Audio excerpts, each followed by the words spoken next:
Hello students, welcome back to Shubham lecturer channel. तो student, मैं आपके लिए लेकर आया हूं एक और important and interested video. Student, इस वीडियो में हम क्लास 12 केमिस्ट्री के चैप्टर 5 जिसका नाम है पृष्ठ रसायन और जिसे हम इंग्लिश में कहते हैं सरफेस केमिस्ट्री, इस चैप्टर के 5 मोस्ट इंपॉर्टेंट क्वेश्चन आंसर को पढ़ेंगे। यानी कि इस चैप्टर से 5 सबसे ज़्यादा बार बोर्ड एग्जाम में पूछे जाने वाले प्रश्न और उत्तर को जानेंगे। तो ये वीडियो आपके लिए मोस्ट इंपॉर्टेंट है अगर आप क्लास 12 में हैं और बोर्ड एग्जाम की तैयारी कर रहे हैं। ठीक है, तो इस वीडियो को लास्ट तक देखते रहें ताकि आप लोग इस चैप्टर से जो इंपॉर्टेंट क्वेश्चंस पूछे जाते हैं उनको आसानी से सॉल्व कर सकें। देखिए, सबसे पहले मैं आपको फर्स्ट क्वेश्चन बताऊंगा जो कि है पेप्टीकरण की क्रिया को एक उदाहरण द्वारा समझाइए। इसमें पेप्टीकरण, स्कंदन, स्वर्ण संख्या, ये सब जो है आपके बोर्ड एग्जाम के लिए मोस्ट इंपॉर्टेंट क्वेश्चंस माने जाते हैं। तो सबसे पहले मैं आपको बताऊंगा पेप्टीकरण होती क्या है और इसका उदाहरण क्या होता है। ठीक है, इसी प्रकार से 5 क्वेश्चंस मैं आपको बताने वाला हूं। देखिए, पेप्टीकरण क्या होता है, सबसे पहले डेफिनीशन समझिए। डेफिनीशन को ध्यान से समझिएगा ताकि समझ में आ जाए। पेप्टीकरण की विधि स्कंदन के विपरीत है, यानी कि जो स्कंदन की क्रिया होती है वो पेप्टीकरण जो है वो उसके विपरीत होती है, उल्टा। ठीक है, इसमें ताजे बने अवक्षेप को किसी वैद्युत अपघट्य के तनु विलयन के साथ हिलाने पर कोलाइडी विलयन प्राप्त होता है। ठीक है, यानी कि इसमें होता क्या है, किसी ताजे बने अवक्षेप में किसी विद्युत अपघट्य के, ठीक है, कोई ताजा बना अवक्षेप है उसमें विद्युत अपघट्य डालकर तनु विलयन के साथ जब हम हिलाएंगे तो कोलाइडी विलयन हमें प्राप्त होगा और इसी क्रिया को हम कहते हैं पेप्टीकरण। जैसे एक एग्जाम्पल से समझिए तब आपको समझ में आ जाएगा। ठीक है, जैसे इसका उदाहरण हम समझ लेते हैं। फेरिक हाइड्रोक्साइड, फेरिक हाइड्रोक्साइड, ठीक है, साथ में आप लोग लिखते चलिएगा अगर आप लोग अच्छे से समझना चाहते हैं। तो फेरिक हाइड्रोक्साइड के ताजे बने, ठीक है, अवक्षेप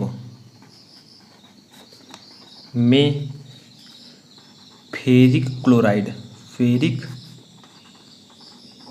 क्लोराइड मिलाने पर फेरिक क्लोराइड का विलयन मिलाने पर लाल रंग का, ठीक है, लाल रेड कलर का, लाल रंग का एफ, ये एफ है, ठीक है, FeOH का होल थ्राइस, ठीक है, का कोलाइडी विलयन, कोलाइडी विलयन बनता है। ठीक है, विलयन बनता है। ठीक है, तो देखिए लगभग डेफिनीशन पर ही ये आधारित है। जब फेरिक हाइड्रोक्साइड के ताजे बने अवक्षेप में हम फेरिक क्लोराइड का विलयन मिलाएंगे तो लाल रंग का FeOH का होल थ्राइज यानी कि ये कोलाइडी विलयन बनेगा। ठीक है, तो क्या कहा गया है, जब किसी ताजे बने अवक्षेप में किसी विद्युत अपघट्य को मिलाया जाता है तो कोलाइडी विलयन प्राप्त होता है। इसी क्रिया को हम लोग कहते हैं पेप्टाइजेशन या पेप्टीकरण। ठीक है, समझ में आया। जैसे फेरिक हाइड्रोक्साइड का एक अवक्षेप है जिसमें हमने फेरिक क्लोराइड जो है विद्युत अपघट्य मिलाया और हमें लाल रंग का कोलाइडी विलयन प्राप्त हुआ जो कि है FeOH का होल थ्राइस। ठीक है, समझ में आया। अब देखिए हमारा सेकंड क्वेश्चन क्या है, बहुत ही सिंपल क्वेश्चन सेकंड हमारा है। ये है कि सूक्ष्म विभाजित अवस्था में उत्प्रेरक ठोस अवस्था से अधिक क्रियाशील क्यों होते हैं। यानी कि अगर हम उत्प्रेरक को सूक्ष्म विभाजित यानी कि छोटे छोटे टुकड़ों में लें तो वो ठोस अवस्था वाले उत्प्रेरक से अधिक क्रियाशील क्यों होता है। जिसे हम इकट्ठा ले लें और मान लीजिए इतना बड़ा हमने ले लिया एक उत्प्रेरक और इसी का एक अलग ले लिया छोटे छोटे, तो जो छोटे वाले होते हैं वो अधिक क्रियाशील क्यों होते हैं, इसका क्या कारण होता है। तो देखिए इसका कारण है, इसका कारण है कि उत्प्रेरक, ठीक है, उत्प्रेरक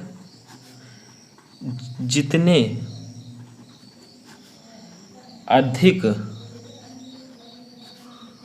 टुकड़ों में होंगे या फिर आप कह सकते हैं जितने अधिक उत्प्रेरक के टुकड़े होंगे, टुकड़ों में होंगे, ठीक है, उतनी ही मुक्त संयोजकताएं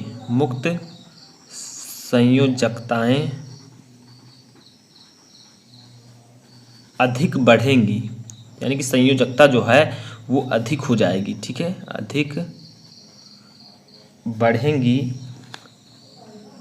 जिनके कारण उसकी कार्य क्षमता या आप कह सकते हैं क्रियाशीलता, ठीक है, कार्य क्षमता अधिक होगी। तो देखिए क्या कहा जा रहा है, समझिए। अगर हम उत्प्रेरक को सूक्ष्म विभाजित अवस्था में लेते हैं, बहुत छोटे छोटे टुकड़ों में, तो क्या होगा, उनकी जो मुक्त संयोजकताएं हैं, ठीक है, वो अधिक होंगी और जिनके कारण वो उत्प्रेरक ज़्यादा क्रियाशील होंगे, जो कि छोटे छोटे टुकड़ों या सूक्ष्म विभाजित अवस्था में होंगे। किससे ज़्यादा होंगे? जो कि ठोस अवस्था में, यानी कि बड़ा होगा।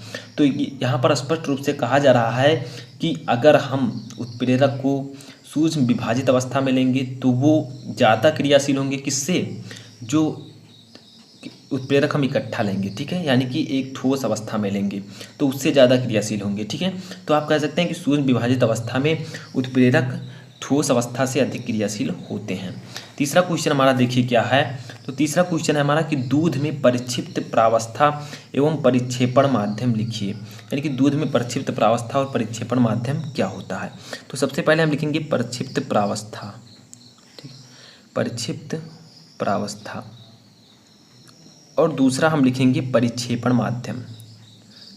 तो इससे पहले मैं आपको 4 चैप्टर तक पढ़ा चुका हूँ, ये 5वां चैप्टर है, इसको भी मैं जल्द एक वीडियो में बनाने वाला हूँ। तो आप लोग चिंता मत कीजिएगा, इसका भी वीडियो जल्द ही आ जाएगा। इससे पहले मैंने सोचा कि आपको कुछ बेसिक जानकारी दे दी जाए, उसके बाद चैप्टर को पढ़ाया जाए, ठीक है। तो देखिए जैसा कि आपको पता है कि जो मिल्क होता है, दूध होता है, उसमें वसा या फैट पाया जाता है, ठीक है, जो कि द्रव अवस्था में होता है।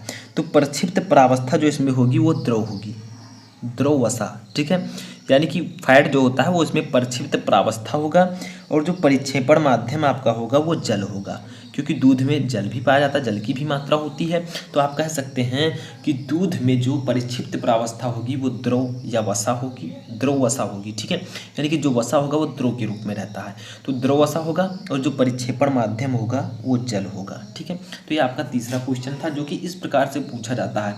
जैसे अभी यहाँ पर पूछा जा सकता है कि धुएं में परिक्षिप्त प्रावस्था और परिक्षेपण माध्यम बताइए, तो आप क्या कहेंगे।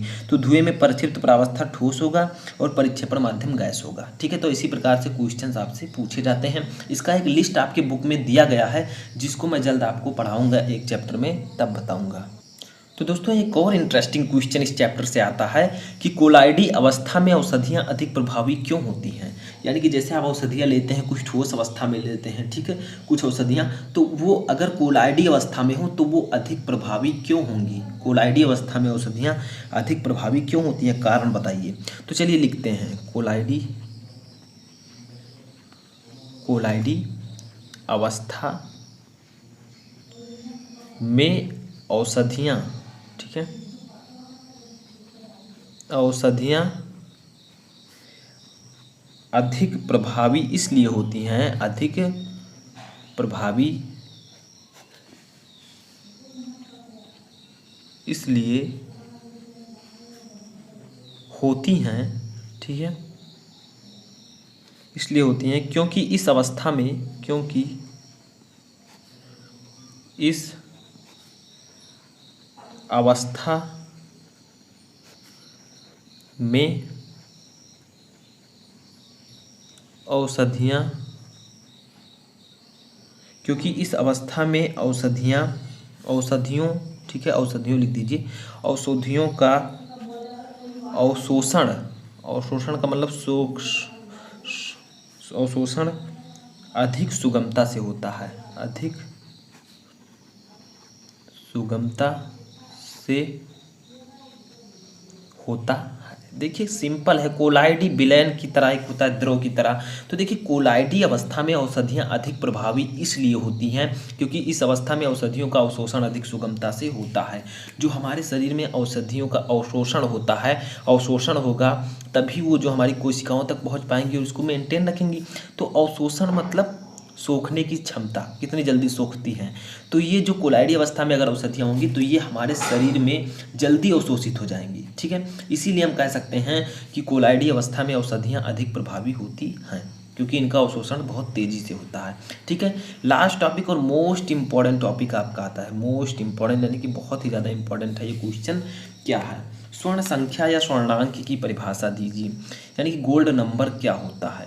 तो समझिए, रच्छी कोलाइड की शक्ति को स्वर्ण संख्या से व्यक्त किया जाता है, यानी कि जो रच्छी कोलाइड होती हैं उनकी पावर, उनकी शक्ति को हम स्वर्ण संख्या से डिनोट करते हैं। इसका डेफिनेशन समझिए। तो डेफिनेशन में आपको ऐसे ही पढ़ना होगा, ठीक है। इसके लिए कोई आपको ट्रिक नहीं है, क्योंकि इसको आपको याद ही करना होगा। बस थोड़ा सा मैं बता देता हूँ कि किसी द्रव स्नेही कोलाइड की स्वर्ण संख्या उसकी मिलीग्राम में वह मात्रा है। द्रव स्नेही और द्रव विरोधी दो प्रकार के कोलाइड जो होते हैं, उनमें द्रव स्नेही कोलाइड की स्वर्ण संख्या उसकी मिलीग्राम में वह भार है जो गोल्ड साल के 10 मिलीमीटर में उपस्थित होने पर 10% NaCl विलयन के 1 मिली को डालने पर साल के लाल रंग से नीले रंग में परिवर्तित होने के लिए पर्याप्त होता है। देखिए कितना ज़्यादा ये डेफिनेशन हार्ड है, ठीक है। तो इसको जो है मैं ऑलरेडी आपको बता भी चुका हूँ एक वीडियो में। स्वर्ण संख्या जब आप सर्च करेंगे गोल्ड नंबर तो आपको मिल जाएगा, तो उसमें मैंने आपको ट्रिक थोड़ा सा बताया है, तो आप जाकर देख सकते हैं। बट इसको समझिए डेफिनेशन को, तभी आपको समझ में आएगा। इसको आपको याद करना होगा। मोस्ट इंपॉर्टेंट क्वेश्चन ये है। तो देखिए, कोई द्रव स्नेही कोलाइड है जिसकी स्वर्ण संख्या मिलीग्राम में वह भार है जो गोल्ड साल के 10 ml में उपस्थित होने पर 10% NaCl विलयन के 1 मिली को डालने पर साल के लाल रंग से नीले रंग में परिवर्तित होने को पर्याप्त होता है। अब इसका ट्रिक मैं क्या बताऊं, ठीक है। तो इसको आप लोगों को लर्न करना होगा, तो इसको आप लोग लर्न कर लीजिएगा। तो आई होप कि आपको ये जो वीडियो है अच्छा लगा होगा, वीडियो पसंद आया होगा। वीडियो पसंद आया वीडियो को लाइक कर दें। अगर किसी भी टॉपिक में क्वेरी है तो आप मुझे कमेंट बॉक्स में बता सकते हैं, उस पर मैं वीडियो बनाने का कोशिश करूँगा।